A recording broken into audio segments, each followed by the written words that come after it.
Hindi, alam mo, feeling ko kay Zach, ang nangyayari sa kanya, pwedeng sisihin din niya yung laundry. Kasi minsan, di ba, may mga times na pangit yung pagkakatuyo ng damit mo. Tapos, mapawisan ka na ng konti. Ang baho na talaga, nagkukulob na. So, baka naman bigyan nyo naman ng yung putok agad. Pangit. Pero iba yung amoy ng laundry na hindi natuyo sa putok. Ang maganda Hindi naman kay... sinabing putok eh. Maasim. Masim. Singer siya, di ba? Oo. Yun ang intindihan ng tao. Singer yung tao. Pwede mong ma-enjoy pa rin yung music niya kahit nakatrip yung ilong mo.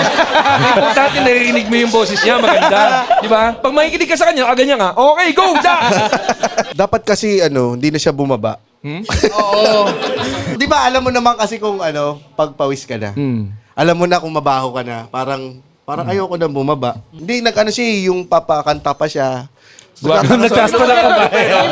Hindi makataas eh. Taas yung mga kamay nyo. Pwera lang ikaw.